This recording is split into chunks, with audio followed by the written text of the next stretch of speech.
Bonjour à celles et à ceux qui nous rejoignent pour ce colloque consacré à l'indépendance au service de la création dans le cadre de la présidence française de l'Union européenne, une journée co-organisée par le CNC et la DGMIC. Nous allons poursuivre nos échanges avec une table ronde. En quoi l'œuvre européenne peut se mettre au service de l'imaginaire européen ? Quasiment un sujet de philosophie. Alors, qu'est-ce qu'une œuvre européenne ? Existe-t-il un imaginaire européen commun ? Comment la coproduction peut-elle renforcer le caractère européen des œuvres ? Beaucoup de questions et il fallait bien 6 invités de haut vol pour y répondre. Nous accueillons la productrice Mariela Besujewski, la députée européenne Laurence Farin, Agnieszka Holland, réalisatrice et présidente de l'European Film Academy, le président d'Arte, Bruno Patino, Marc Dupont-Avis, président directeur général de Xylam, et le vice-ministre grec de la Culture et des Sports, Nicolas Yatromanolakis. Et la lourde tâche de mettre en œuvre cet imaginaire européen revient à la directrice générale d'Unifrance, Daniela Elsner. Daniela, c'est à vous. Bonjour à toutes et à tous. Donc merci au CNC, la DGMIC pour l'organisation. Nous avons une table européenne, une table ronde européenne. Mariela vient de l'Espagne, Nicolas de la Grèce. Nous avons Agnieszka, je pense que je peux définir comme européenne par définition, mais quand même polonaise d'origine. Mondiale. Alors, on est sur l'Europe et le monde. C'est ce qui nous préoccupe. Ce matin, il y a eu des panels et des interventions très intéressantes. Madame la ministre, je pense, elle nous a bien dit que l'Europe se doit de protéger notre imaginaire européen. C'est pour ça qu'on est ici aujourd'hui. On a concrètement, je pense, entendu à la table ronde que vraiment il faut donc une protection, il faut qu'on s'en occupe, il faut que nous ayons aussi les législateurs et notamment l'Europe qui nous accompagnent dans ce processus. Pour citer Christian Breuer, qui nous a bien dit aussi que ça nous appartient aussi cette Europe, c'est aussi à nous de la forger quelque part et surtout notre imaginaire européen, c'est aussi à nous de la créer et de la porter vers le monde, comme disait Agnieszka, comme citoyenne du monde aussi. Donc, c'est ces questions qui vont nous préoccuper là sur l'heure et demie. Je pense qu'on peut certainement poser des questions et peut-être quelques conclusions, ce que j'espère en tout cas. Et je vais tout de suite commencer par un producteur donc français qui éduque déjà pas mal les enfants partout dans le monde à travers ces belles animations qu'il produit et qui passe beaucoup sur les télévisions de tous les écrans, des écrans dans le monde entier. Et Marc, pour la lourde tâche, rentrer concrètement dans cette matière, il y a la question du producteur européen, c'est-à-dire ses droits, sa place dans cette production et justement jusqu'où aujourd'hui ce producteur doit-il être protégé quand il est en Europe, protégé, accompagné, et puis surtout comment on fait pour qu'il puisse garder ses droits dans le futur. Bon, moi j'ai la... je ne sais pas s'il faut le faire en français ou en anglais. Tu peux parler français, c'est traduit. D'accord, ok. Bon, moi j'ai la chance d'être sur un sujet que je connais bien depuis de nombreuses années, puisque la coproduction internationale, le marché mondial, la globalisation, ce sont des choses qui touchent le domaine de l'animation depuis extrêmement longtemps. Et Xylam s'est toujours pensé comme studio, comme créateur, dans une perspective de séduire le monde entier. Et on a bâti avec le temps un modèle assez unique où on est parvenu, depuis 25 ans que le studio existe aujourd'hui, à rester propriétaire de nos œuvres, donc contrôler la totalité du catalogue. Et même quand on travaillait avec les Américains ou avec les Asiatiques ou avec les Européens, on a toujours construit un modèle pour préserver notre patrimoine. Alors, préserver le patrimoine en Europe, qu'est-ce que ça veut dire ? C'est pas, c'est une notion à la fois culturelle et économique. Culturelle, je pense que tout le monde le comprend. Il s'agit quand même, évidemment... Il ne suffit pas de solliciter l'imaginaire des talents. Il faut que cet imaginaire puisse, à travers les œuvres, puisse circuler. La circulation, elle passe par le contrôle des catalogues, par le contrôle de la distribution des œuvres. Et si elle est dans des mains qui ne sont pas européennes, l'enjeu européen ne sera jamais prioritaire. Donc faire circuler les œuvres, c'est garantir la circulation de l'imaginaire. Donc il ne s'agit pas simplement de créer, mais faire en sorte que ces créations soient vues, soient diffusées. Ensuite, il y a l'enjeu économique qui est très important. C'est quoi l'enjeu d'un catalogue? L'enjeu de la propriété des œuvres. Mais en fait, c'est le réinvestissement des fruits de cette distribution. Quand vous détenez un catalogue, vous allez générer des revenus dans le futur, et ce futur et ces revenus futurs vont pouvoir être réinvestis dans la création. Donc vous gérez un système, un cercle vertueux qui est l'histoire de Xilam depuis 25 ans, ce cercle vertueux qui fait que tous nos revenus issus de notre catalogue sont réinvestis dans les nouvelles créations, et on crée comme ça une famille de créateurs qui peut compter sur le studio pour accompagner leurs nouvelles œuvres. Moi, je ne veux pas être tributaire pour les créations du bon vouloir d'un partenaire, diffuseur, plateforme ou caisse dans le monde entier. Les plateformes sont une opportunité extraordinaire. Il faut vraiment le voir comme une opportunité extraordinaire. D'abord, elles font très bien voyager nos œuvres. Elles les exposent dans le monde entier. Et leurs exigences, parce qu'elles veulent travailler pour le monde entier, sont très hautes, et donc elles tirent nos métiers vers le haut. Donc c'est une très bonne chose. Mais il faut pouvoir garder l'initiative de nos œuvres, il faut pouvoir les faire circuler derrière et ne pas être tributaire d'intérêts, qu'ils soient américains ou asiatiques, peu importe. Il faut que notre marché européen ait une véritable souveraineté. Voilà, ça c'est très important. Et pour le coup, là-dessus, la directive européenne AVMS, je ne sais même plus comment on le dit en français maintenant, parce qu'à force de parler en anglais, oui, c'est moi, merci, a vraiment des trous dans la raquette, si vous me passez cette expression, parce qu'elle ne s'est intéressée qu'à la nationalité de ceux qui créent et de ceux qui produisent. Elle n'a absolument pas abordé la question de savoir qui détient, contrôle l'avenir de ces œuvres. Et c'est vraiment la chose qui est la plus importante de mon point de vue, qu'il faut absolument régler si on ne veut pas continuer avec une forme de naïveté européenne dans le combat qui s'annonce pour les années qui viennent. Donc, contrôle des droits, contrôle aussi à qui appartient justement l'œuvre, et surtout, et je pense que ça c'est très important, c'est toute cette chaîne de valeur que finalement un producteur crée en créant du catalogue. Nicolas Yatromanolakis, j'ai bien dit. Bienvenue, merci, vous êtes venu de loin. Ça, je pense que vous êtes sur ce débat en Grèce aussi. Je pense que vous êtes, je peux le dire aussi, un pays qui, peut-être un pays plus petit en termes de production cinématographique que la France, avec aussi une culture, une politique culturelle bien présente. Mais est-ce que pour vous, cette régulation, cette protection, elle est encore plus importante peut-être que chez nous? Est-ce que vous travaillez comment actuellement en Grèce en fait sur cette question de la directive SMA notamment? Thank you, Daniela, for the... Merci Daniela pour cette question. Je m'excuse parce que je vais vous parler en langue anglaise parce que mon français n'est pas suffisant pour avoir un débat aussi important en français. Je remercie le CNC de m'avoir invité. Dans le cas de la Grèce et des plus petits pays, en effet, c'est un enjeu encore plus important. Sur le plan pratique, effectivement, la directive des SMS a déjà été transposée, mais maintenant nous sommes à un moment critique pour déterminer le quota de 30%, qui est un des grands problèmes à cet égard. J'espère qu'on va parachever ce processus rapidement. Vous avez dit quelque chose qui va au-delà, cela dit.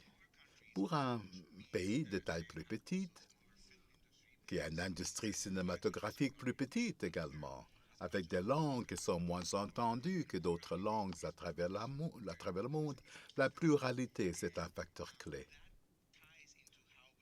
C'est relié à notre définition de la nature européenne d'une œuvre et comment protéger, préserver la pluralité. Suffit-il de dire qu'une langue européenne remplit cette condition ou est-ce qu'il faut aller plus loin? C'est une problématique clé.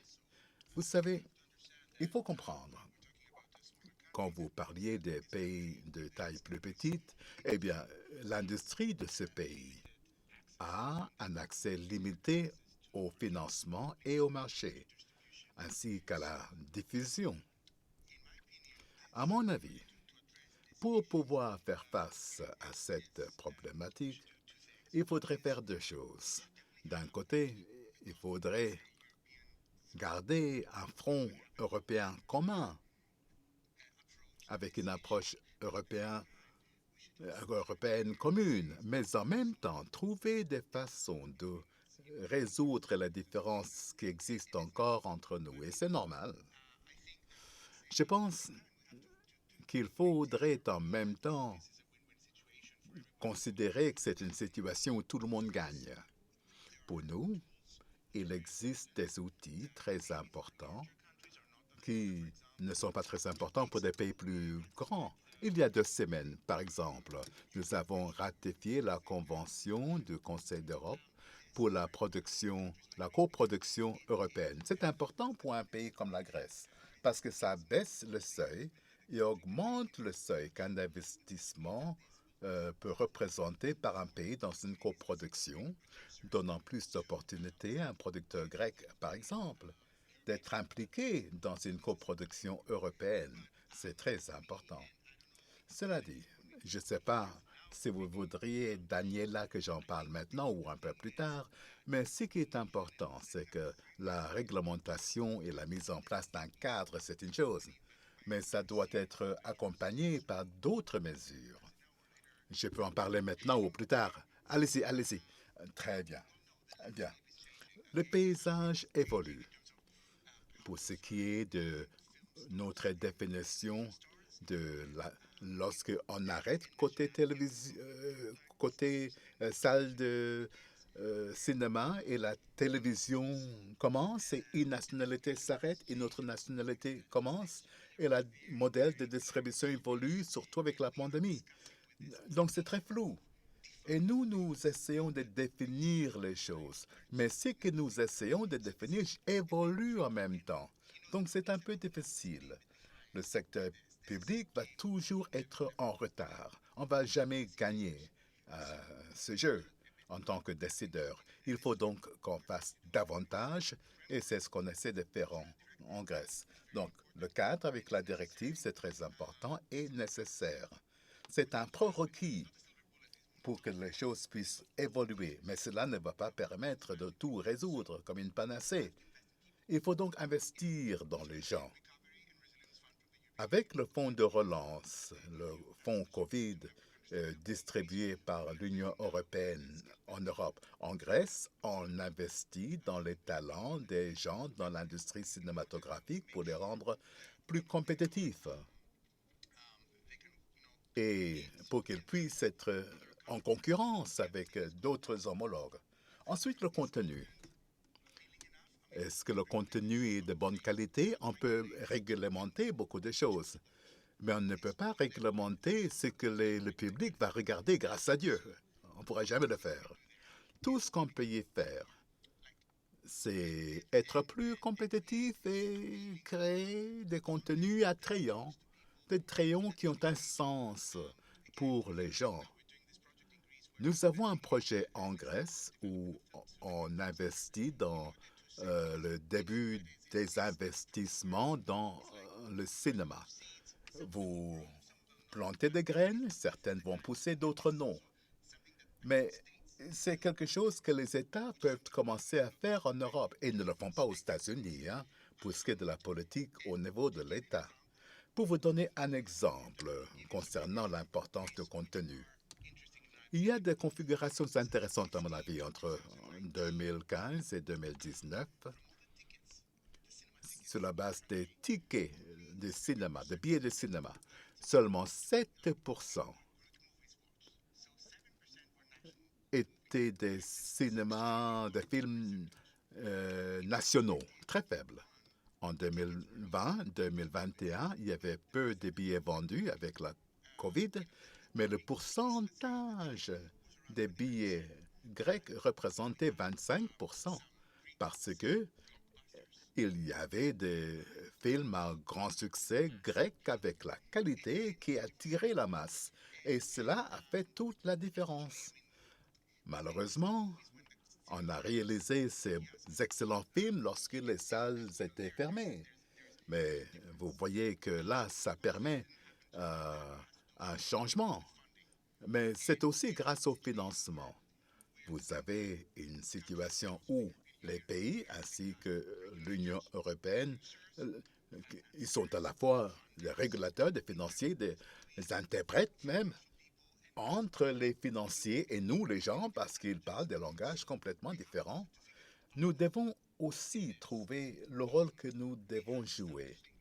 En Grèce, il y a quelques années, nous avons mis en place un système de crédit d'impôt qui a réussi et qui a aidé à l'émergence des films à grand succès. C'est très important, mais ça va plus loin. Il s'agit de comment on établit des rapports avec les gens. En même temps, il faut faire attention à ses désirs.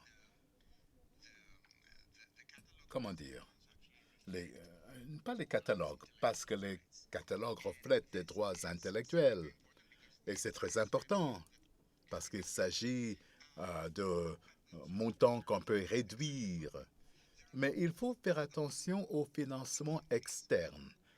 Et il y a des compagnies, des sociétés de production non européennes qui tournent en Europe aujourd'hui. En Grèce, malgré la COVID, il y a eu 50 films faits en Grèce avec des studios américains. Bien sûr qu'on veut ces recettes.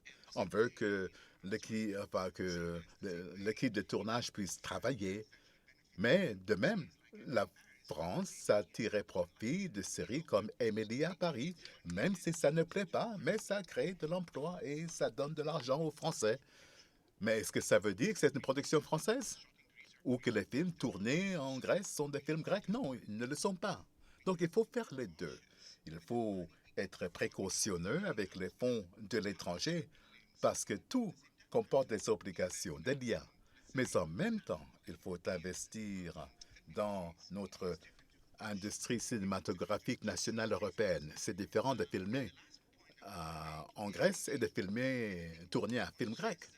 Ensuite, l'engagement. Et j'aimerais parler du rôle des festivals. Souvent, les négligent ou ils sont considérés comme étant un phénomène marginal.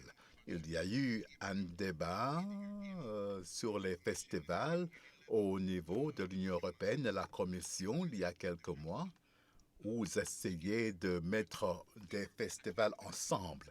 Mais nous, on faisait partie des pays qui disaient non, nous disions, on n'est pas prêt pour ça parce que les petits festivals vont souffrir alors que les gros festivals vont en tirer profit. Mais il faut revoir quel est l'objectif d'un festival. D'un côté, c'est le marché, c'est un lieu de rencontre, là où les gens rachètent des droits, rachètent des films et se mettent en réseau. Mais c'est aussi une façon d'établir un contact avec le public. Et c'est un lien important qui nous manque parfois. Étant dans le ministère de la Culture, il faut dire que l'accès à la culture, c'est un droit, c'est important. Et il faut le faciliter. On ne peut pas obliger les personnes, mais il faut tout faire pour rendre le culturel le plus accessible possible. Ça, c'est notre approche tout au moins. C'est une approche un peu plus holistique face à ce défi. Mais je m'arrête là et on pourra poursuivre un peu plus tard. Merci.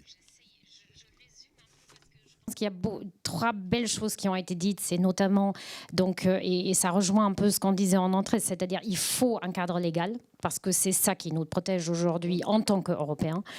Il faut de l'éducation, et c'est là où vient notre propre rôle en tant qu'Européens, dire on ne peut pas que se reposer sur le cadre légal, mais il faut que nous-mêmes, on soit innovateur quelque part, on réinvente les choses. J'ai aussi entendu, et Mariella, je vais m'adresser à toi après, je pense que c'est quelque chose que tu, en préparation, nous as dit aussi, c'est-à-dire que malheureusement, on court toujours un peu après le temps et l'évolution, et les choses vont plus vite que finalement nous, on peut les penser. Donc ça aussi, il faut presque penser plus vite que le marché évolue. Donc évidemment, avec la crise, ça peut peut-être encore plus compliqué.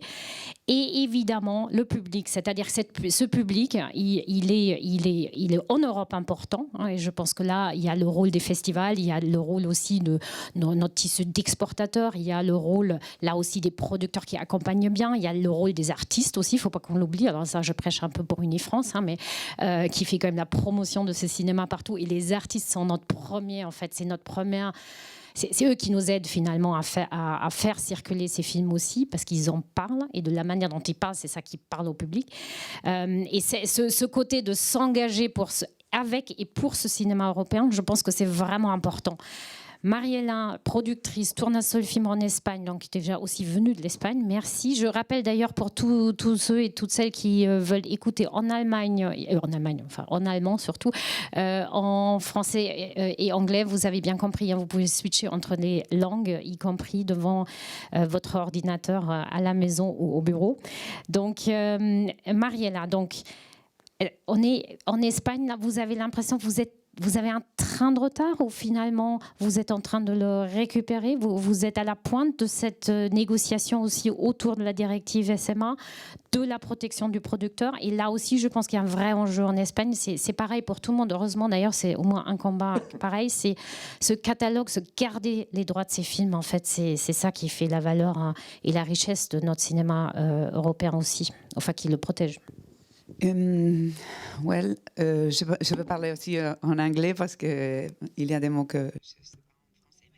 When I think that Il me semble que la directive services et médias audiovisuels était un processus très long. On a entamé les discussions en 2016, je pense, et c'est là depuis 2018. Et aujourd'hui, nous sommes en 2022, et il n'y a que quelques pays qui l'ont transposé dans leur loi nationale. Les choses évoluent si vite, et tous les jours, que tout d'abord,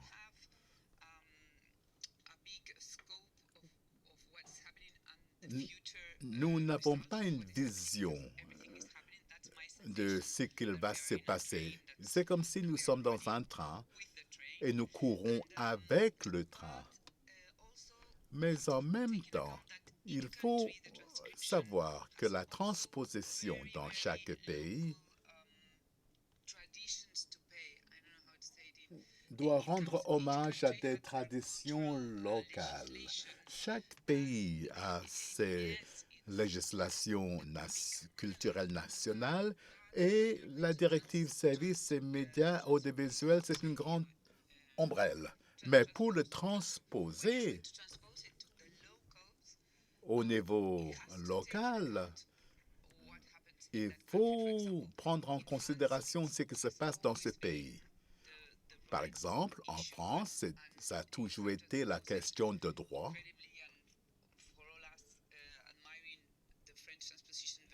Et j'admire d'ailleurs la transposition en loi française parce que ça prend en considération le droit des producteurs indépendants. Mais en Espagne, la loi remonte à 1988-89 et on avait déjà un quota pour le financement. Il y avait un esprit législatif. À l'époque, il n'y avait pas de plateforme, c'était un autre paysage. Mais l'esprit de la loi, c'était d'aider les producteurs indépendants à faire en sorte que les diffuseurs investissent également dans le cinéma et que les producteurs retiennent les droits. Il n'y avait pas de problème. Maintenant, avec la transposition, on essaie de garder la même formulation de la nouvelle loi, mais ça ne marche pas. C'est un autre paysage, le modèle s'est éclaté Nous avons un tout autre modèle de production et Dieu merci, parce que c'est fort bien. Je suis très optimiste quand je regarde ce qu'il se passe. Il est vrai qu'on ne peut pas appliquer le modèle d'un film à un autre film ou à une autre œuvre audiovisuelle, mais il faut le prendre en considération. Mais je suis d'accord pour dire qu'il nous faut un cadre, sans quoi c'est impossible, parce que nous sommes que de tout petits points sur la carte et nous avons besoin d'une grande page où on peut écrire. Et je pense véritablement qu'on doit avoir un cadre pour les droits qui reviennent aux producteurs, que ce soit des droits accordés partiellement ou pas selon les investissements du producteur. Je le dis clairement. Nous investissons. Nous ne sommes pas simplement payés pour faire du travail. Ce n'est pas un service. Nous sommes ceux qui sommes à l'initiative d'une œuvre, avec les auteurs, les idées créatives, mais on peut mettre ensemble toute cette création, créer, le financer, le développer. Et là, nous avons eu cette discussion à l'échelle nationale en Espagne. Quand on dit qu'on veut retenir ces droits, là, il n'y aura que des sociétés de services, on deviendra fournisseurs de services, ce qui est parfaitement légitime parfois. Et même nous, nous le faisons parfois. Mais il faut qu'il y ait les deux ensemble. Et à un moment donné, ils ont dit, si il y a quelqu'un qui paye pour le scénario, pourquoi est-ce qu'il doit garder le droit? C'est tout autre chose quand on développe une idée. On ne peut pas le céder complètement parce que l'idée ou l'œuvre va exister tout au long de votre vie. Et quand on paye un scénario, il ne suffit pas de céder des droits parce que cela vous appartient. Cela appartient à ceux qui l'ont créé. À l'avenir, on peut faire beaucoup de choses avec cela, mais c'est aussi une partie intégrante de votre patrimoine, du patrimoine espagnol, de garder les droits des œuvres réalisées. Il s'ensuit que payer pour une œuvre, cela ne suffit pas. Les producteurs, nous ne sommes pas payés. On donne de notre temps, de nos idées, notre connaissance, notre savoir-faire, notre temps. Et tout cela permet de créer des sociétés fortes. Nos sociétés s'affaiblissent et deviennent des sociétés de services, mais c'est au détriment de tout le monde. Pas simplement pour nous, mais pour tout le monde. Comme vous l'avez dit, comme Marc l'a dit, le réinvestissement, c'est essentiel. Vous savez, comment réinvestir du temps et des idées si vous n'avez pas une société robuste? C'est presque impossible. Pour conclure, j'aimerais signaler un des plus grands succès de cette année. Un film concernant le pardon. Comment est-ce qu'on dit pardon en anglais? Ah oui, voilà, le pardon des victimes. Il s'agissait donc d'une relation. Un film excellent d'ailleurs. Mais bon, cette idée n'aurait pas été développée par d'autres diffuseurs parce qu'évidemment, ce n'était pas un succès prévisible. C'était un grand succès, comme Les Intouchables. Si vous parlez d'Intouchables avant sa réalisation, personne ne l'aurait payer pour le réaliser. Mais c'est un bon exemple. Il faut protéger ces droits donc et garder le pouvoir de recréer des idées et garder ou créer du patrimoine. Donc l'indépendance, prise de risque, et cela garantit un processus créatif ainsi que la liberté de création. Je voulais ajouter une chose. C'est très différent en Espagne, tout au moins. Nous avons un autre système pour la protection du cinéma et des œuvres audiovisuelles. Mais ça, c'est autre chose encore. On pourra y revenir un peu plus tard éventuellement. Donc le cinéma et les films produits pour le cinéma qui ont une carrière différente dans les salles de cinéma, qui sont en danger d'ailleurs aujourd'hui. C'est une des grandes questions. Mais auparavant, Laurence Parent. Ah, je peux parler en français maintenant.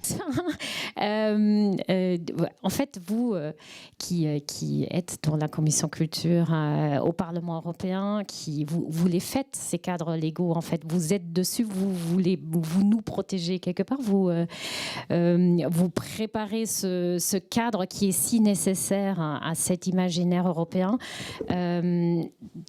Tout ça, vous avez vu 3 pays, finalement, une convergence assez majoritaire sur cette question de la protection, de la propriété intellectuelle. C'est vers ça qu'il faut absolument aller maintenant. Oui, on a des cadres. Alors, juste avant d'arriver sur les cadres et ces questions plus formelles qui sont complexes, je voulais dire un mot sur l'enjeu et le thème de la table ronde. Parce qu'en effet, quand on dit l'œuvre européenne au service de l'imaginaire européen, c'est en soi, on voit l'enjeu politique et stratégique qu'il y a derrière. Et vous avez dit quelque chose sur la naïveté. Justement, on est dans ce moment où l'Europe a décidé de ne plus être naïve et de reprendre son destin en main. Alors, c'est une démarche qui est relativement récente, parce qu'on le voit à travers cette directive SMA. Mais aujourd'hui, on est dans ce moment où, sur le plan environnemental, sur la question du numérique, on a voté au Parlement européen la semaine dernière l'acte pour les services numériques pour réguler l'univers numérique, justement.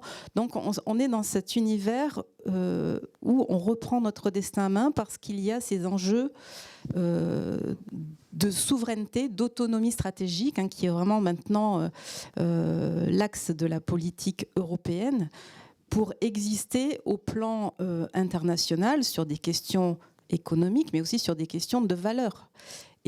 Et il est important aussi qu'on le serve parce qu'on a aussi des enjeux de démocratie. Donc la culture est au cœur de ça. Je me tourne vers monsieur le ministre grec sur ce sujet. Et quand on parle d'identité, quand on parle de liberté de créer, et alors qu'on a aussi ce débat au sein même de l'Union européenne, Pologne, Hongrie, les artistes qui sont limités dans leurs expressions. Donc, on est dans ce moment de reprise en main. Est-ce que tout est facile ? Non. Non, c'est pas simple parce que le marché a été à l'œuvre, parce qu'il y a beaucoup d'innovations, parce que, vous l'avez dit, les règles, les équilibres changent à longueur de temps. Si je reviens maintenant sur le détail de l'application de la directive services médias audiovisuels, qui est en soi une révolution, puisqu'on dit aujourd'hui les plateformes doivent diffuser ce quota d'œuvres européennes et, pour une partie, j'y reviendrai, financer la production. Alors, vous avez raison, il y a ce cadre. Qu'est-ce que l'œuvre européenne ? On pourrait réfléchir, c'est un sujet de philo, mais en fait, dans les textes européens, la définition de l'œuvre européenne existe, puisque elle dit très bien que une œuvre européenne, au sens audiovisuel du terme, c'est les œuvres des États membres, mais c'est plus que cela, puisque ce sont aussi les œuvres produites par les pays ayant signé la Convention européenne sur la télévision transfrontalière du Conseil de l'Union européenne, du Conseil de l'Europe, pardon. Et donc, c'est 14 États membres de plus. Alors, parmi ceux-là, j'y reviendrai aussi, il y a le Royaume-Uni qui fait débat et qui a réveillé la polémique, mais il y a aussi tous les pays des Balkans, l'Ukraine, la Turquie et même le Saint-Siège. Voilà, donc aujourd'hui, cette définition existe. Elle a été discutée parce qu'en effet, depuis que SMA a été voté, il y a eu le Brexit. Et le départ traumatisant et à grand fracas du Royaume-Uni de l'Union européenne, et parce que, de fait, le Royaume-Uni dans le monde de la production, c'est pas n'importe qui. C'est un gros faiseur de films avec des talents, et c'est aussi un pays qui coproduit très souvent avec les USA. Donc double problème quand il est question de protéger l'œuvre européenne. Donc c'est à ce moment-là que ce débat sur qu'est-ce que l'œuvre européenne et est-ce qu'on doit changer sa définition est arrivé. Donc vous voyez, c'est un vaste sujet parce que ça voudrait dire finalement, est-ce qu'il faut rouvrir cette définition? Est-ce qu'il faut rediscuter avec les États qui ont signé cette convention? Est-ce qu'on les exclut? À quel crible on passe? Nous, législateurs européens, sommes très, très mesurés, vous avez compris, sur ce sujet. Même si, Boris Johnson n'arrête pas les provocations dans ce domaine-là, mais pour la pêche, la migration, c'est pour ça que ce débat est très aigu. Or, on a quand même des travaux prioritaires. Le premier, c'est en effet que cette directive soit transposée dans tous les États de l'Union. Il y a 7 États membres qui ne l'ont pas encore transposé, donc c'est une de nos priorités. Il faut aussi qu'on ait un état de l'art. Donc la Commission européenne doit sortir un bilan, ce qui s'appelle un Media Outlook, pour faire le point des grandes tendances en matière audiovisuelle, pour voir où se situe la production. Mais au-delà de ça, il nous faudrait sans doute un autre bilan sur l'impact de la sortie de ces pays. Est-ce que finalement nous aurions assez de production européenne? C'est également une question. Et puis, est-ce que ce serait efficace? Parce qu'il y a toujours moyen pour les producteurs, les producteurs ou ceux qui font, de changer de pays, de s'installer en Irlande. Enfin voilà, il y a toujours des moyens de contourner les sujets. Donc en fait, si à titre personnel, moi je pense que, et j'entends bien tous les problèmes qui se posent et qui sont souvent pour les créateurs et les producteurs, les réalisateurs, des questions en lien avec les États membres ou les politiques aussi des plateformes qu'il faut discuter. Mais je pense qu'il faut être en effet plus offensif que défensif. Et finalement, servir le modèle de la création européenne, c'est avoir une véritable politique offensive. Donc, moi, je pense que nous sommes aux prémices de ça. Je suis dans la majorité française politique, donc c'est vrai que vous savez que cette présidence française de l'Union européenne, elle est bâtie sur 3 piliers qui sont la relance, la puissance et l'appartenance, où ce volet de la culture, de l'identité culturelle, mais aussi de l'importance qu'il y a à mieux la soutenir et à mieux la financer, est au cœur des stratégies. Donc moi je crois beaucoup en cela, comme nous avons fait un plan de relance à l'échelle européenne de 750 millions, beaucoup de pays, et nous avons été actifs au Parlement européen pour flécher 2% de ce plan de relance vers la culture. La France l'a fait, beaucoup de pays l'ont fait. L'Italie a lancé son plan de relance dans les studios de Cinecittà, donc ça a un sens. La France, avec le plan France 2030, dit qu'elle veut aussi beaucoup investir dans le domaine de la création européenne. Et puis, charge à nous aussi à promouvoir davantage ce qu'on fait. Nous avons un prix du cinéma au Parlement européen, le prix Luxe, avec des films coproduits, mais qui est encore trop confidentiel. Donc, il faut lui donner du poids. Nous avons un programme qui s'appelle Europe Créative, que je pense beaucoup de nos spectateurs et de personnes dans la salle connaissent, mais qui est trop bas. C'est 0,27% du budget européen, là où on souhaiterait aller 2%. Donc on a un plan de progression énorme. Et même dans SMA, il y a, à mon avis, un problème, c'est qu'il y a cette liberté donnée aux États membres de demander un investissement dans la production. Et là encore, il y a trop d'hétérogénéité entre les États membres. La France est très mieux-disante, entre 15 et 20%. Beaucoup de pays, votre pays, c'est 1%. 5%. Beaucoup de pays, je crois, Slovénie, 1%. Donc là aussi, le compte n'y est pas. Ou en tout cas, on n'a pas fait le travail jusqu'au bout. Mais, encore une fois, je pense qu'on est dans ce moment de prise en compte, de prise de conscience et d'ambition. Et puis bien sûr, je ne l'ai pas dit, mais la diffusion est importante. Et bon, j'ai le président de Arte en face de moi. Et la question de la diffusion européenne et de la plateforme européenne qu'on appelle de nos voeux est aussi une manière de reprendre son destin en main. Mais merci, je pense que ça a été très clair et ça aide beaucoup. Avant de venir vers vous, Bruno, je vais revenir un instant sur Marc parce que je pense quand même là, ce qui nous manque, c'est cette définition précise du producteur européen, justement, parce que là, il crée, on voit bien, il y a une volonté de prise de risque, il y a une volonté de contenu européen, d'accompagner cet imaginaire européen, mais on n'a pas encore ce cadre autour qui permettrait d'être sûr qu'on puisse garder ses droits, qu'on n'ait pas finalement par une quelconque plateforme dans la main aussi de cette plateforme et qu'on ne les a plus, ces droits, et qu'on n'a plus cette chaîne de valeur qui se crée grâce à une production qui, de film en film, réinvestit. Marc, tu veux revenir peut-être là-dessus ? Non, moi, ce que je veux dire, c'est je vais rebondir sur ce que disait Madame la parlementaire européenne sur la question de la plateforme européenne, nonobstant quelques exemples remarquables comme celui d'Arte ou même Viaplay dans un autre genre plus au nord de l'Europe. Il faut bien le constater, aujourd'hui on est dans un échec total sur la notion de plateforme de diffusion européenne. Elle n'existe pas, en tout cas pas dans des proportions qui de près ou de loin sont susceptibles aujourd'hui de concurrencer les grandes plateformes américaines.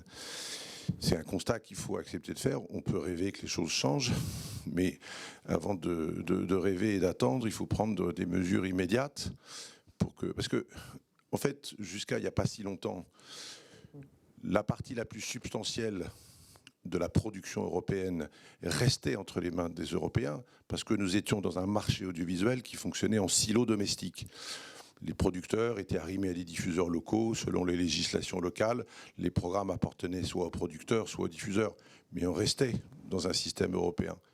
Le monde a profondément changé en 2 ans. Maintenant, nos diffuseurs, les œuvres de plus en plus qu'on fabrique, on ne le fait plus pour des diffuseurs européens, on le fait pour des diffuseurs américains. Donc on doit se dépêcher aujourd'hui de trouver une solution parce que si les plateformes effectivement nous donnent des moyens. Et c'est vrai que l'industrie tourne à fond aujourd'hui en termes de production. Il y a une énorme demande. Il n'y a pas de problématique. On en est même parfois à être un peu saturé d'une certaine manière. Donc le sujet, c'est pas la production. Le sujet, même s'il faut énormément améliorer la formation et l'éducation pour qu'il y ait plus de talents qui se mettent à la disposition de ces demandes, le sujet, c'est pas non plus les talents.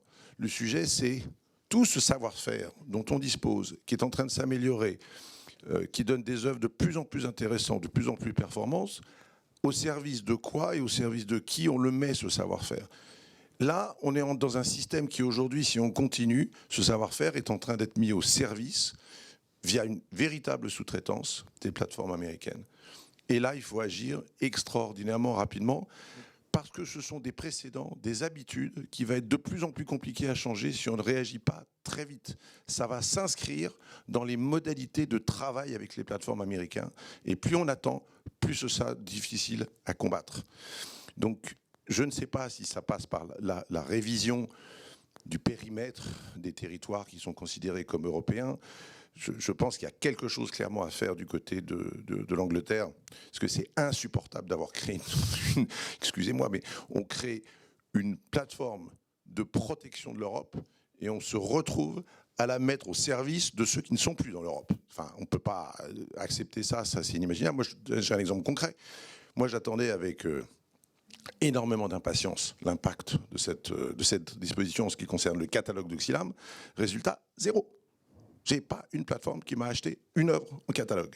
Donc, c'est totalement inefficace. Et je suis désolé, mais j'ai un des catalogues les plus importants en Europe. Donc, c'est bien que ça ne marche pas aujourd'hui, ce système-là. Et c'est évidemment encore plus important pour toutes les œuvres qui vont être produites dans les années qui viennent, dont on doit absolument garder la souveraineté. Il faut agir de façon très concrète et être très précis dans la façon dont on définit qu'est-ce que c'est que une œuvre européenne. Je suis désolé, mais on n'en est plus à faire de la philosophie là-dessus. On en est vraiment à définir juridiquement et en mesurant l'impact et en calculant qu'est-ce que ça veut faire et qu'est-ce qu'on veut vraiment faire avec ces œuvres européennes. Merci. Bruno Patino, là, quand même Arte binationale européenne dans l'âme. Vous êtes quand même un presque parfait exemple qu'en Europe, si on veut, on peut. Vous avez des services, enfin vous aujourd'hui présentez dans, je pense, 6 langues différentes les œuvres européennes. Vous financez, hein, donc Arte, notre sauveur. Non, mais alors d'abord c'est intéressant ce que vous venez de dire sur notre sauveur, parce que je me permets de reprendre à la fois ce qu'a dit Marc et ce qu'a dit Laurence Farang. Je pense je suis entièrement d'accord sur la définition du cadre qui est nécessaire, y compris, on va le voir de façon horizontale, jusqu'où s'étend l'Europe, et verticale, qui détient les droits in fine et qui détient ceux qui détiennent les droits. Donc tout ça, on est bien d'accord. Je pense, moi, très modestement, je vais vous présenter Arte comme, j'allais dire, un artisan, avec ce que ça veut dire, qui essaye de contribuer à l'imaginaire européen, puisque c'est le titre de la plateforme. Je voudrais juste, avant de commencer de dire ça, que je pense qu'une des principales erreurs, c'est d'attendre la plateforme, comme on attend Godot ou comme on attend je ne sais pas qui. C'est-à-dire que je vois depuis plusieurs années, dans les propos, on dit un jour il y aura la plateforme européenne. Comme si quelqu'un aux États-Unis avait dit il va y avoir la plateforme américaine. On voit qu'il y a une multiplication de plateformes dans tous les sens. Rien qu'au CNC ici, vous avez, dénombré, pardon, je cherchais le mot, le nombre de plateformes SVOD qui existent en France, il est colossal. Et je pense qu'on n'a pas fini de voir une multiplication des plateformes, à la fois dans leur taille, dans leur étendue, dans leur mode de fonctionnement et dans leur nationalité. Donc il va y avoir une multiplication de plateformes. Et je veux juste dire ça en préambule parce que du coup, et évidemment Marc va me trouver susceptible, mais je trouve qu'on nous écarte toujours très facilement en disant oui, bien sûr, c'est sympa ce que vous faites, c'est sympa, vous êtes petit, mais on attend la plateforme, comme on attend le sauveur. Il n'y aura pas la plateforme européenne pour des tas de raisons. Il y aura, j'espère, beaucoup de plateformes européennes, de très nombreuses plateformes européennes sur de très nombreux modèles. Et nous, très modestement, tout à l'heure, quelqu'un disait il faut penser plus vite, je crois que c'est vous que l'organisation Marais. Nous, on a essayé juste d'agir un peu en avance de phase. Alors, on l'a fait d'abord parce que c'est notre mission, parce que le E de Arte, c'est Europe, c'est-à-dire qu'on est binational, tourné vers l'Europe. Et alors... on est peut-être une petite fabrique, mais on nous a donné une mission colossale, c'est contribuer à rapprocher les peuples européens par la culture et les récits, rien que ça. Heureusement, on ne nous a pas dit vous serez les seuls à contribuer à ça, mais vous allez essayer de contribuer à ça. Donc on contribue à ça, et donc notre mission, évidemment, elle est d'essayer justement de rapprocher les Européens par l'imaginaire en réalité. Par l'imaginaire, donc ça va être la culture, la fiction, les récits sur le monde qui va. Et alors on le fait, et je vais le dire très très rapidement, parce qu'encore une fois, j'aime beaucoup ce terme d'artisanat. On le fait sans penser qu'on est la grande plateforme qui arrive, mais on pense qu'on est un petit modèle qui peut intéresser les gens. D'abord, on le fait avec une conviction ou une philosophie organisationnelle. La première, c'est qu'on n'est pas en silo, mais en réseau. C'est-à-dire, comme on est binational au départ, notre but, c'est de faire travailler plusieurs personnes ensemble à tous les niveaux. Alors d'abord, on a des chaînes partenaires, on en a 9 aujourd'hui dans plusieurs pays d'Europe, et les autres qui veulent venir, welcome. Ce n'est pas un club fermé, c'est un club ouvert où toute chaîne publique européenne peut être membre. On a des institutions culturelles qui travaillent avec nous de façon permanente. Je parle de l'ensemble des opéras, l'ensemble des grandes maisons de culture ou autres. Donc on est aussi en réseau parce qu'on essaye de faire travailler le plus possible des producteurs de nationalités différentes européennes. Notre philosophie culturelle, qui est importante, c'est qu'on cite souvent chez nous la phrase de Umberto Eco, la langue maternelle de l'Europe, c'est la traduction. C'est-à-dire que cette phrase, on y croit beaucoup parce qu'on pense que l'imaginaire européen, il est à la fois multiculturel et multilingue. L'imaginaire européen, il n'est pas un seul récit qui serait européen dans une seule langue vernaculaire de l'Europe qui serait soit l'espéranto à inventer, soit l'anglais, soit autre. Et donc, c'est vrai que modestement, on essaye, sur notre plateforme, sur notre chaîne, d'avoir toutes les langues. On parle islandais, on parle norvégien, on parle danois, on parle espagnol, on parle italien, on parle bulgare, on parle tchèque, etc., etc. Et bien sûr, allemand et français. Donc, et ça, de la même façon, on pense que l'Europe, c'est cette acceptation de toutes les cultures européennes, parce que quand on commence à travailler là-dedans, on s'aperçoit qu'il y a quand même un substrat de récit européen qui sont différents des récits nord-américains. Moi, ce qui me frappe, sans qu'on l'ait décidé à aucun moment, hein, on n'a pas dit désormais on fait des fictions européennes, et une fiction européenne, c'est forcément ça. Mais moi, je remarque que les récits qui sont créés en Europe sont de nature profondément tragique, c'est-à-dire qu'elles sont toujours, c'est pas face au ministre grec qu'on va dire ça, qui est l'endroit où est née la tragédie au sens théâtral du terme, mais ce sont des récits profondément donc grecs, qui sont fondamentalement basés sur le dilemme, le choix impossible, la difficulté de choisir face à des récits nord-américains ou anglo-saxons qui sont plutôt épiques. Bon, c'est juste un constat. Hein. À aucun moment, on a écrit dans une ligne directrice « nos sujets devront être européens », ils sont comme ça. Je le constate. Et donc, ce qui me plaît, juste pour ne pas être trop long dans cette philosophie culturelle sur la traduction, c'est qu'on est toujours entre deux choses. La tension de langues qui sont différentes et de cultures qui sont différentes. Et croyez-moi, quand vous travaillez dans une chaîne franco-allemande, chaque jour qui passe vous démontre les différences que nous avons entre français et allemand, pour ne pas parler des autres cultures européennes. Mais en même temps, ça souligne ce que nous avons en commun. Et c'est ce qui m'intéresse, puisqu'on parlait d'imaginaire, dans cet imaginaire européen, et surtout parce que le fait de travailler dans une chaîne franco-allemande vous rappelle aussi deux choses que je me permets modestement de rappeler aux équipes en permanence. L'Europe, ce n'est pas qu'un concept ou un cadre, c'est aussi un espace partagé et une histoire partagée. Ce n'est pas face à Agnieszka Holland que je vais dire ça, mais c'est aussi le rappeler que cet espace, nous l'habitons comme Européens depuis très longtemps, même si c'est depuis 1648 dans un système d'État-nation, et cette histoire, nous la vivons depuis des millénaires de façon commune, et donc ça pèse sur nos mémoires et sur nos façons de vivre les choses. Dernière chose, je suis trop long, sur les mécanismes qui sont les nôtres pour mettre en œuvre ça. Là, c'est assez simple. Premier mécanisme, la circulation. Faire circuler les œuvres. Très fortement, les œuvres européennes. Donc on détient souvent un certain nombre de droits européens. On fait circuler dans des tas de sur l'ensemble des territoires européens quand on le peut. Le cinéma, on a le cinéma d'auteur européen, on a quelque chose comme Arte Kino qui permet de le faire, les créations culturelles européennes dans l'ensemble des opéras, les séries européennes, les documentaires européens, etc. Circulation, c'est la première chose. Coproduction, c'est une évidence. Aujourd'hui, beaucoup plus du quart de ce que nous produisons sont des coproductions européennes, c'est-à-dire faites dans plusieurs pays d'Europe. On a dû faire entre 18 et 20 fictions coproduites de façon européenne ces dernières années. Avec l'Espagne, nous avons pu avoir Hierro, avec l'Italie, Anna, avec l'Islande, Blackport, etc. etc., etc. C'était bien avec l'Italie, Anna, je ne me suis pas trompé. Hierro avec l'Espagne. Bon, ça, c'est juste un exemple. Évidemment, les coproductions, la co-création aussi. Alors, on essaye souvent d'avoir des auteurs de plusieurs nationalités qui commencent à s'amuser les uns aux autres, à se renvoyer la balle ou à créer ensemble quand ça vaut la peine et quand on peut le faire. Et enfin, la traduction. On a aujourd'hui une plateforme qui est disponible en 6 langues. C'est le français et l'allemand, mais c'est aussi l'espagnol, l'italien, le polonais et l'anglais. Grâce à l'aide de l'Union européenne qui nous permet d'accéder à cette ressource multilingue. On espérait, ça donne 400 heures, près d'1 millier d'œuvres par langue additionnelles. On aimerait arriver à plus. Et c'est là où je dis, attention, parce que de temps en temps, quand j'entends dire un jour, il y aura la grande plateforme, et du coup, on se désintéresse de ce que font les petits artisans, je me dis malgré tout, mais je plaide pour ma paroisse, que là, vous avez un formidable outil quand même, un outil pour accélérer la circulation, regarder ce que donne le multilinguisme et la traduction dans toutes ces œuvres, et surtout promouvoir un imaginaire européen fondé sur le cinéma d'auteur européen, sur les fictions européennes, sur les documentaires ou autres. Et moi, je pense que ça vaut la peine, ce que l'on fait. Mais à aucun moment, vous ne m'avez entendu dire, nous allons être la plateforme européenne. D'abord, le « la » ou le « ça n'existera pas. La création, c'est plein de...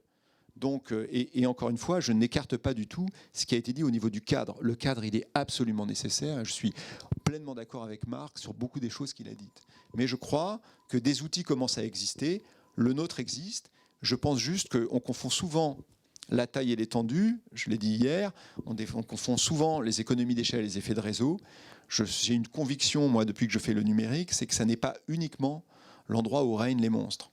Quand je dis les monstres, c'est la taille, évidemment. Je ne les juge pas de façon morale. Je suis comme tout le monde, abonné à Netflix, Disney, etc. Mais je crois que ce qui arrive aussi dans cette plateformisation générale, c'est une multiplication des types de plateformes, de taille et d'étendue, et que ça vaut la peine que l'Europe développe à son tour cette multiplicité d'instruments, et je pense qu'on en est un et un peu en avance de phase. Voilà, pardon, j'ai été long. Merci beaucoup. C'est parfait pour Agnieszka, parce que là, Agnieszka, la nature tragique de notre imaginaire européen, vous, créatrice, vous, réalisatrice de nombreux films qui sont souvent européens, des fois ils sont un peu moins coproduits, mais beaucoup ont été coproduits. Finalement, c'est vous, en tant que créatrice, en tant que réalisatrice, notre meilleur garant de cet imaginaire, identité européenne.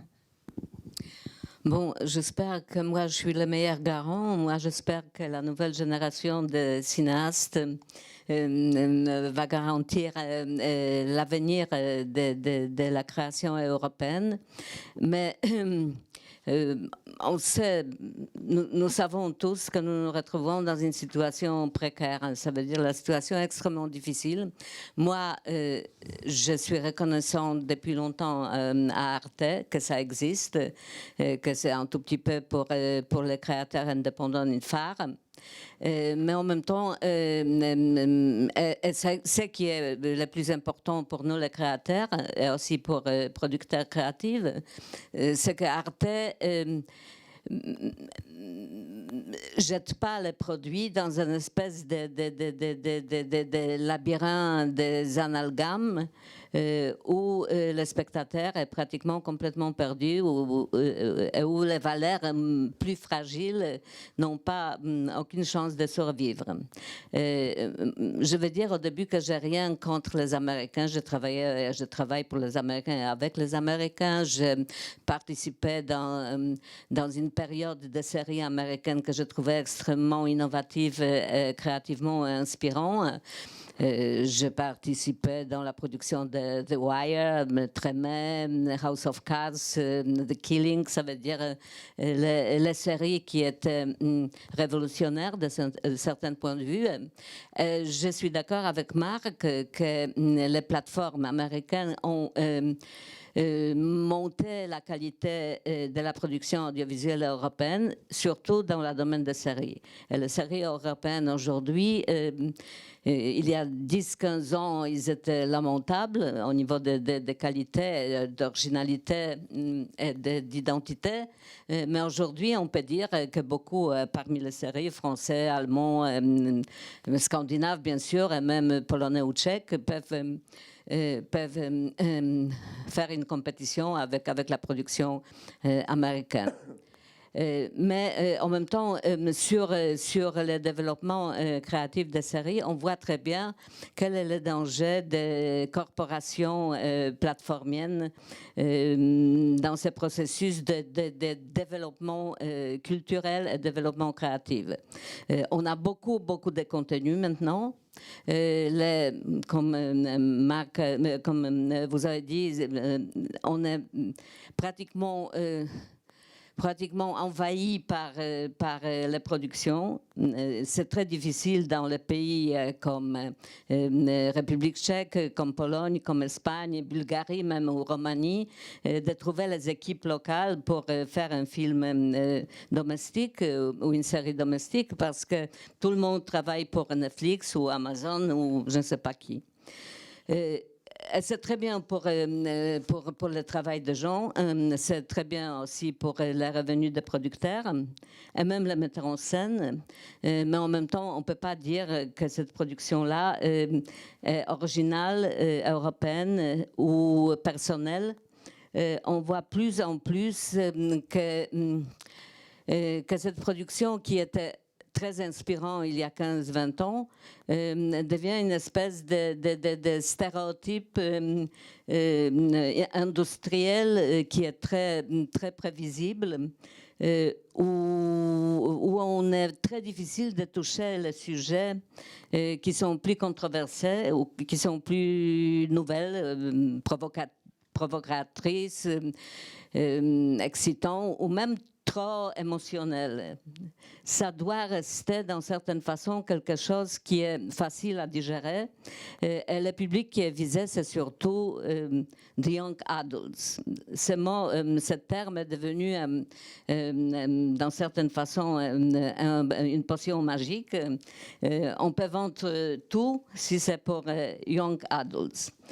En même temps, ça montre à quel point nous, les créateurs européens, les diffuseurs européens, les distributeurs et producteurs européens ont négligé, pardon, on dit, cette public. Ça veut dire on a perdu. Nous nous retrouvons aujourd'hui, et bien sûr, le Covid a accéléré ces processus, sont grande partie de notre public. On n'a pas de jeunes. On a perdu maintenant les gens d'âge moyen, ça veut dire 40-60. Même dans les pays si cinéphiles que la France, où les habitudes d'aller au cinéma étaient extrêmement fortes dans cette génération-là, on voit le déclin vraiment dramatique. Et pour les producteurs européens, surtout les producteurs des pays moins grands, parce que la France peut vivre sans les autres pays éventuellement, ou pouvait, disons. Mais dans les pays plus petits, les producteurs sont habitués au processus, au système de coproduction. Et les meilleurs producteurs de chaque pays ont déjà ce savoir-faire et le réseau de la collaboration. Et quand on regarde les films, je ne sais pas, par exemple, le film européen de cette année, c'était Quo Vadis Aida, d'Yasmina Ashbanic. Le film avait 10 coproducteurs. Moi, en ce moment, j'essaie de monter très rapidement un projet. On a déjà 4. On a 3 ou 4 qui voudront nous joindre. En même temps, on ne sait pas. C'est très difficile après de distribuer les points, quoi faire où, etc., etc. Et comme on sait, du point de vue économique, ce n'est pas extrêmement logique. Mais en même temps, ces réseaux de la coproduction, c'est notre chance. Je peux dire que ce n'est pas seulement pour les raisons financières, parce qu'il y a une espèce, je le vois aussi au sein de l'Académie européenne de cinéma, qu'il y a une espèce de communauté d'amitié et de la collaboration qui se crée et qui fait aussi avancer les choses au niveau créatif. Par exemple, les notes que j'ai reçues plusieurs fois de mes coproducteurs étaient extrêmement inspiratives. C'était vraiment très bien. C'est mieux pour moi qu'avoir un seul producteur qui essaye d'imposer son point de vue. Et ici, on a un vrai dialogue. Si ça marche bien, bien sûr, c'est la situation optimale. Mais pas rare. Mais en même temps, tout ça, on peut détacher de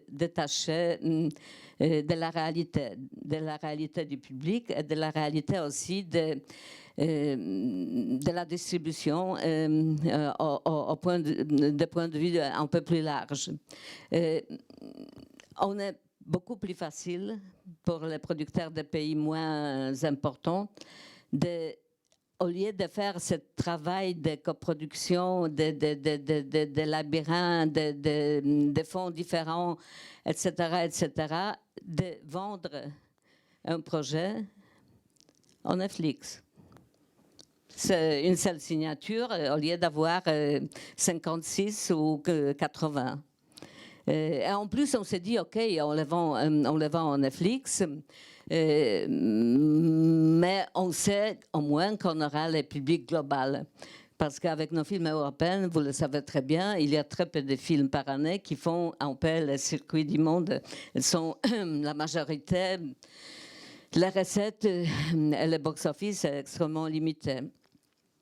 Maintenant, avec Covid, ce sera encore plus comme ça. Ça veut dire Netflix, c'est un choix logique et bien pour les films. En même temps qu'on regarde, moi, je regardais la librairie de Netflix où il y a déjà des milliers de films et personne n'est au courant que ces films s'y trouvent.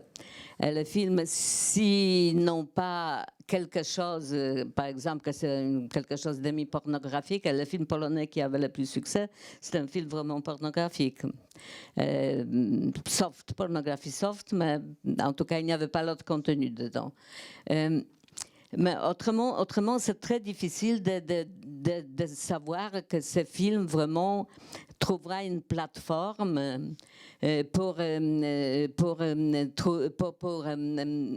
cibler le public qui est potentiellement le public pour ce film. Parce qu'il n'y a pas cette curateur, il n'y a pas quelqu'un comme le distributeur, comme Arte par exemple, comme le festival, qui essaye de sortir le film d'une espèce d'anonymat, de poser une lumière sur cette œuvre, et de montrer au public que ça existe, que c'est attractif. Et sans ça, sans cette espèce de travail culturel, éducateur de la promotion, moi, je ne pense pas qu'on aura une chance de changer un peu la nature de la production actuelle. Moi, je pense que sont des films qui sont vraiment très forts, très courageux, et qui parlent vraiment aux enjeux de modernité, qui sont énormes, parce qu'on est dans une situation où on essaye de fuir, mais on est dans une situation dramatique du point de vue des changements qui nous attendent et les dangers, les enjeux qui nous attendent. Je parle maintenant de l'humanité, mais je parle aussi d'identité européenne, de la politique européenne. Si le cinéma n'est pas en contact avec cette réalité-là, si elle n'est pas radicale d'une certaine façon, est très attractive de l'autre point de vue, on ne va pas survivre avec les lois, les meilleures lois, encadrement, je ne sais pas quoi. On va perdre. C'est ça. Ça veut dire, vous avez, Marc, demandé comment garder le contrôle sur le droit, mais le contrôle, on garde si on finance. On ne va pas garder le contrôle en inventant les lois de protection, parce que l'argent sont beaucoup plus intelligents. Ils vont passer par les autres combinaisons. Netflix Pologne, c'est une boîte polonaise maintenant. HBO Europe, c'est une boîte européenne. Angleterre, maintenant, UK, c'est un cheval de Troie, on peut dire, dans ce moment. Ça veut dire qu'on peut toujours faire passer on peut toujours dévoiler le contrôle de ceux qui ne payent pas pour le contenu. Si on ne finance pas notre contenu, on ne va pas garder le contrôle, ça c'est sûr.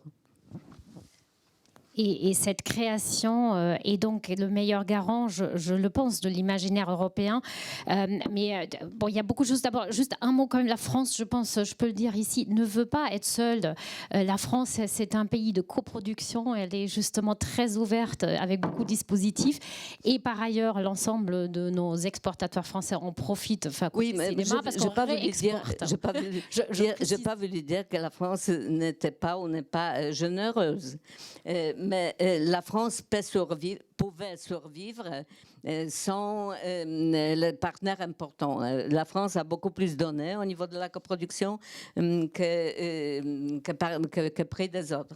Tout à fait, mais ça fait la force justement de ce cinéma français aussi qui voyage et qui nous emmène. Mais tu as aussi dit, enfin vous avez aussi dit, si justement cette partie, vous êtes présidente de European Film Academy, vous êtes présidente de la FERA, vous vous engagez aussi à travers vos créations sur ce partage commun de l'ensemble des pays européens et vous travaillez aussi ça transmet aussi quelque chose sur cet imaginaire. Est-ce que, Laurence Fahin, peut-être, est-ce que ce côté ensemble, comme sur le prix Luxe, etc., est-ce que c'est ça finalement qui va vous aider aussi au Parlement européen de porter cette voix et de justement avoir cette protection, cette double protection à la fois peut-être législative mais aussi de création? Oui, mais c'est ce que je disais, je crois que ça rejoint vos propos, Madame, c'est par la production, par la création et par le poids qu'on lui donnera, qu'on existera. Et les limites du Parlement européen sont trop restrictives. C'est le grand public qu'on doit atteindre. C'est vrai qu'aujourd'hui, on a beaucoup à faire, même si l'Europe fait déjà, en effet, ce prix luxe. Il existe, il a le mérite d'exister, mais il reste très confidentiel. Mais il y a quand même aussi le réseau de salles Europa Cinéma, notamment, qui est très stratégique dans la diffusion des œuvres. Donc, encore une fois, je crois qu'il y a des ambitions à avoir qui passent par des vrais programmes volontaristes de soutien à la création européenne pour produire, diffuser des œuvres européennes et pour les faire connaître du grand public. Donc voilà, et le prix Lux est un prix très symbolique parce que c'est le prix d'un Parlement qui est maintenant ouvert au vote des citoyens européens. Il y a aussi cette question de la participation européenne qui est en cours. On est dans le processus de la conférence pour l'avenir de l'Europe actuellement, donc qui est une instance consultative des citoyens européens sur ce qu'ils veulent de l'Europe. En tout cas, ils veulent cette création européenne. Ils veulent ces œuvres qui rapprochent, qui nous aident à nous rejoindre. Ils le disent. Alors qu'on parle de l'euroscepticisme, des nationalismes qui montent dans les États, ce qu'on entend des citoyens européens, c'est la volonté de plus faire ensemble. Donc oui, charge à nous. Tout n'est pas résolu. Il y a des imperfections certaines dues à l'histoire. Moi, j'entends ce que vous dites sur la présence des Britanniques, hein, qui est très très compliquée. Mais vous voyez aussi les enjeux de remettre ça en jeu, parce que ça veut dire qu'on va se re-questionner sur la place des Balkans, sur la place de tas de pays qui font partie de cette marche vers l'intégration, de cette extension de l'esprit européen. Donc on a ces sujets qui sont complexes, mais en effet, beaucoup doivent venir de la diffusion, de la réponse à des attentes qui sont en tout cas exprimées par le public et par les citoyens européens. Agnieszka, vous vouliez ajouter un mot quand même sur cette award season qu'on pourrait penser européenne peut-être aussi? Je ne veux pas reprendre l'idée ou une espèce d'utopie sur une grande plateforme européenne, mais je pense que sans volonté politique important, on ne va pas avancer. Ça veut dire ça que l'Union européenne fait dans le domaine de la culture audiovisuelle, c'est bien que c'est fait, mais en même temps, c'est strictement pas assez. Ça veut dire si on veut, c'est le moment crucial parce que si on perd le terrain dans ce moment-là, si on trouve pas les moyens comment réunir le public européen autour de certains diffuseurs, de certaines œuvres, de certaines plateformes, de certains réseaux, je ne sais pas comment. Et il faut vraiment être créatif parce que la situation est nouvelle, elle n'est pas comparable à rien qui s'est passé avant. Mais sans la volonté politique, sans les moyens financiers, je ne pense pas qu'on pourra gagner. En même temps, la situation politique devient très compliquée. Il y en a dans plusieurs pays, même dans l'Union européenne, vous savez très bien, existe pratiquement, il devient autoritaire. La censure politique, c'est quelque chose qu'on a pensé déjà oublier, mais qui existe maintenant dans Hongrie, Pologne, Slovénie, Serbie. Je ne parle pas même de Russie ou Biélorussie ou des pays comme ça. Juste, si vous me permettez, parce que je suis entièrement d'accord avec ce qui vient d'être dit. C'est-à-dire, quand je dis il ne faut pas attendre la plateforme, c'est quand on attend là, avec LA en grand, c'est justement une façon de ne rien faire, parce que là ne peut pas arriver. Qu'en revanche, il faille des actions politiques, de la volonté politique pour multiplier les initiatives de contact avec le public qui peuvent être de multiples plateformes, ça je le crois fortement. C'est-à-dire que je crois qu'une souveraineté culturelle aujourd'hui, ou un imaginaire commun, ça passe aussi par des outils communs. Et donc on peut avoir le cadre voulu notamment par Marc, etc., tout le cadre nécessaire. Mais si en plus on n'a pas à un moment donné des outils à notre disposition pour provoquer la rencontre, une plateforme aujourd'hui c'est ce qui permet de rencontrer un public. Et donc cette rencontre, elle doit être, comme l'a dit Aniska Hollande, enfin je crois, moi j'ai entendu ça dans ce qu'elle disait, contextualisée, proposée et non pas mise à disposition dans un grand, dans un espèce d'immense océan de contenu. Et donc, moi ce que j'essayais juste de dire, c'est qu'à mon avis, il faut qu'il y ait une volonté politique pour permettre à ces outils-là de se multiplier, de se développer. Donc nous, on en est un. Je ne veux pas être le seul. Je dis juste, on en est un, c'est sérieux, c'est solide, mais il faut qu'il y ait de la volonté politique pour qu'il y en ait beaucoup.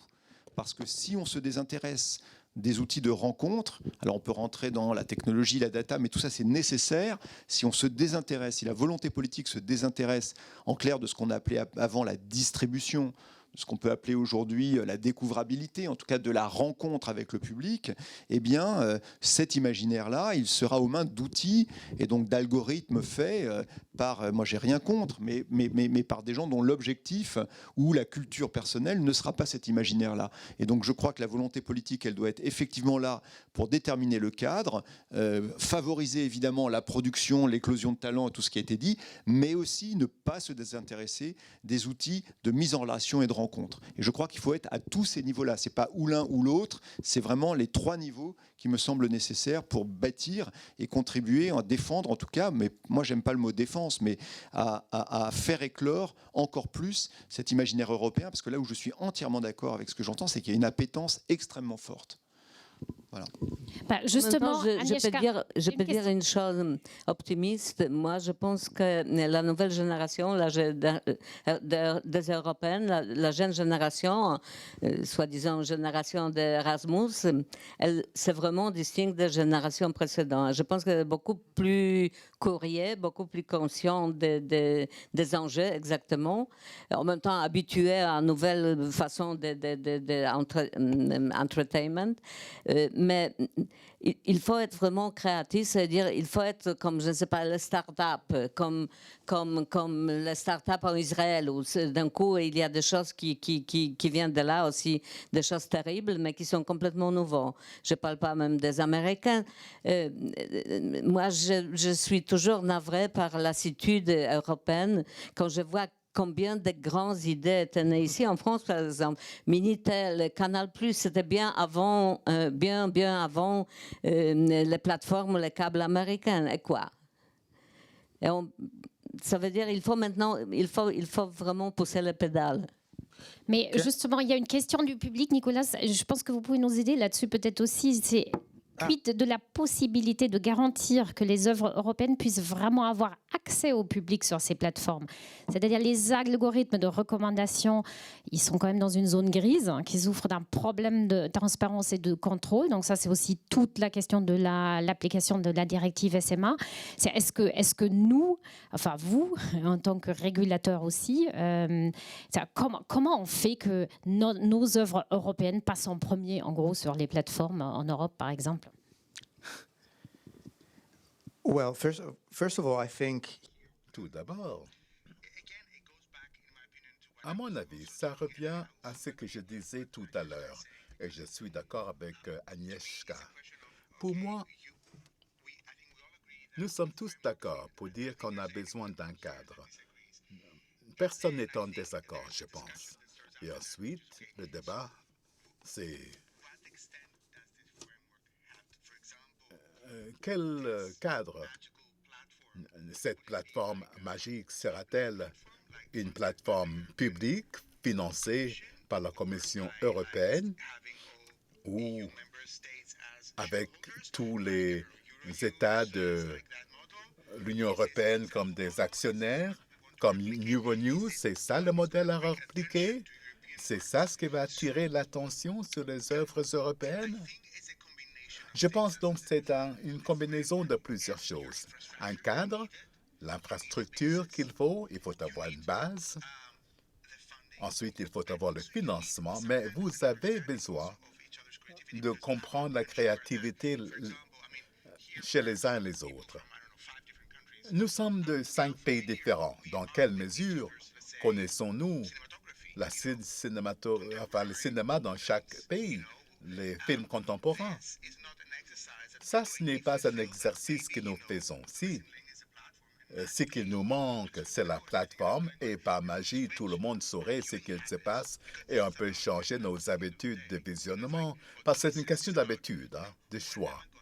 Qu'est-ce que je vais regarder? Évidemment, le marketing joue un rôle, la promotion également. Mais il est très important que des centres cinématographiques nationaux aient, en plus du financement, ils doivent avoir un autre rôle qui consiste à promouvoir, à faire de la publicité, réseautage, aller au festival, parler avec les gens. Quelques exemples de la Grèce. Il ne nous manque pas de talent, ni en Grèce ni en Europe. Parfois, des créateurs pensent qu'il leur manque les outils et les infrastructures pour créer. Nous avons eu de grands directeurs grecs qui ont eu de belles carrières à l'étranger.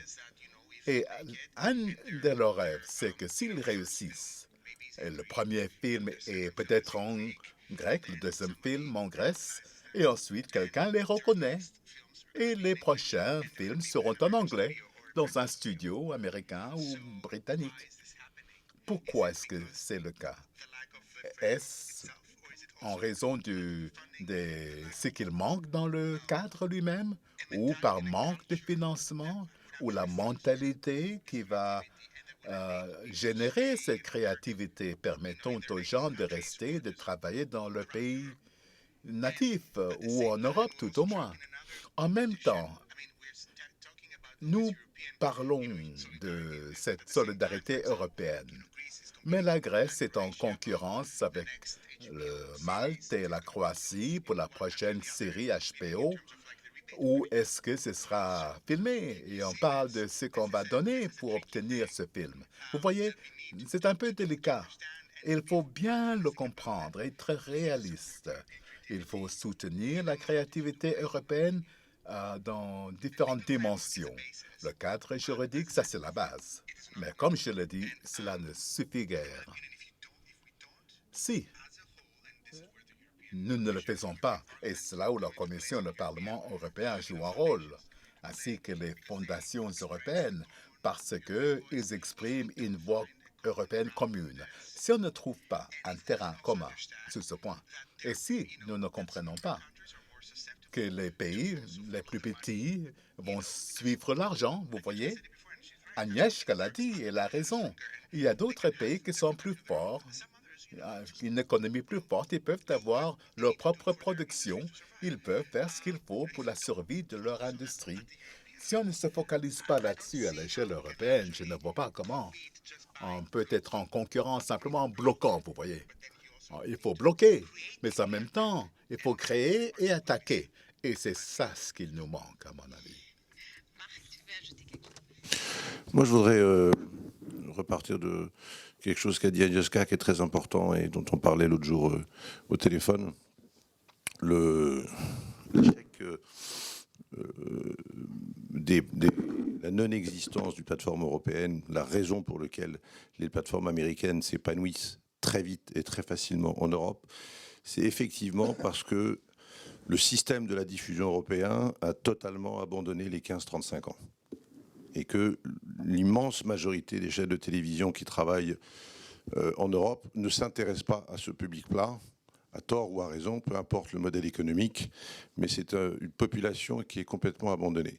Les plateformes américaines ont parfaitement compris, et ce sont, à commencer par les États-Unis eux-mêmes, évidemment, puisque les networks ont aussi, l'âge des networks, de l'audience des networks a aussi vieilli aux États-Unis, et ils se sont considérablement déployés sur cette audience-là.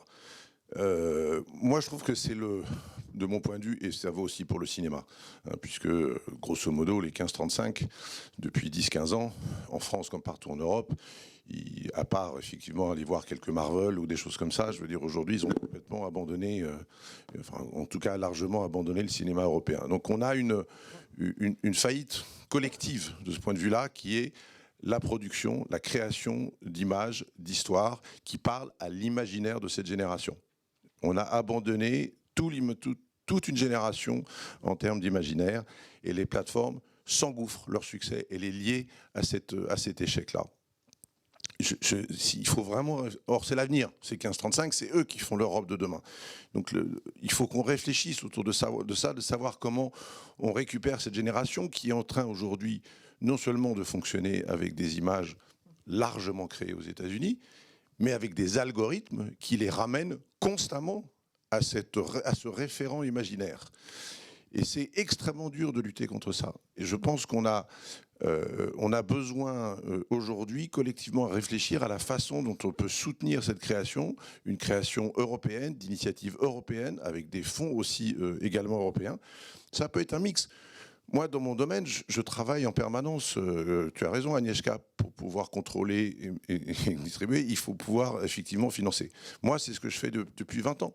Je finance une partie de mes œuvres, les diffuseurs m'apportent, le tax credit m'apporte, etc. Et j'ai un système qui fait que le diffuseur, ça lui coûte moins cher, et donc il accepte que je garde la propriété des œuvres. Voilà.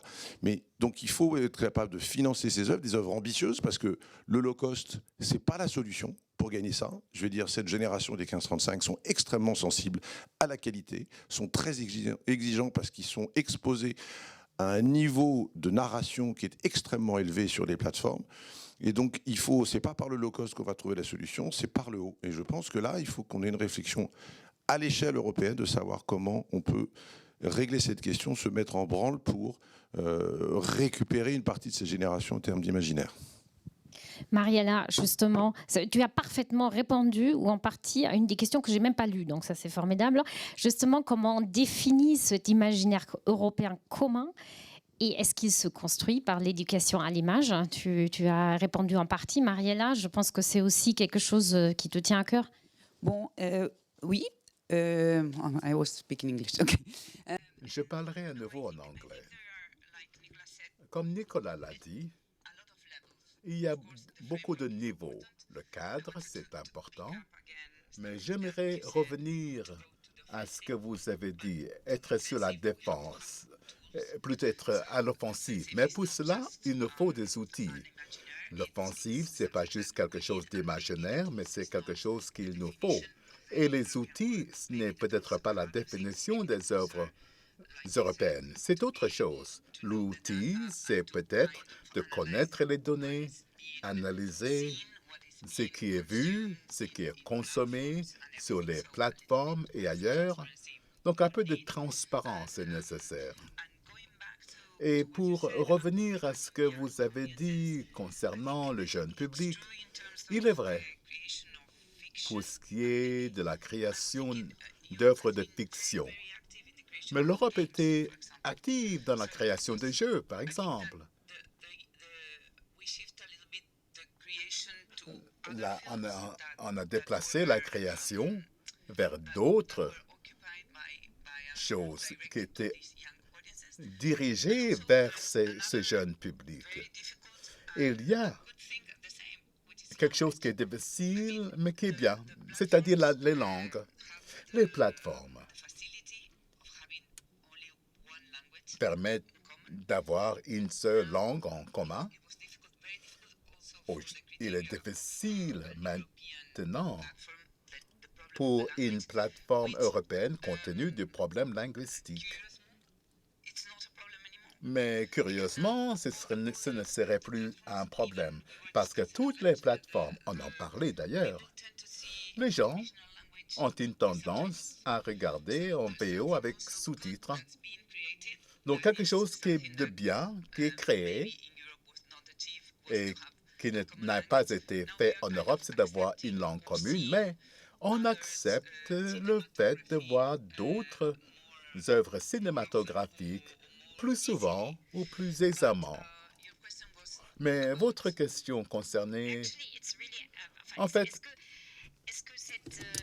L'imaginaire européenne commune se construit vraiment avec l'éducation à l'image. Donc, c'est ces jeunes qu'il faut aujourd'hui éduquer pour qu'ensuite ils s'approprient quelque part notre cinéma européen et c'est eux qui vont le défendre finalement. Et, bien sûr qu'il s'est créé par les images et and also it's created by... Et c'est également créé par le fait de voir et aussi d'accepter d'autres façon de raconter une histoire. Ce qui, comme Agnieszka l'a dit, les consommateurs aiment toujours entendre un récit narré autrement.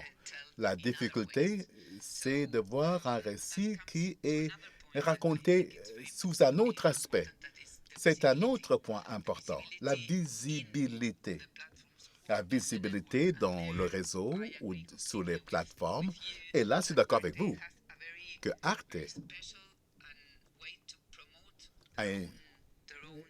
a sa façon de promouvoir leur programme sur leur plateforme. Et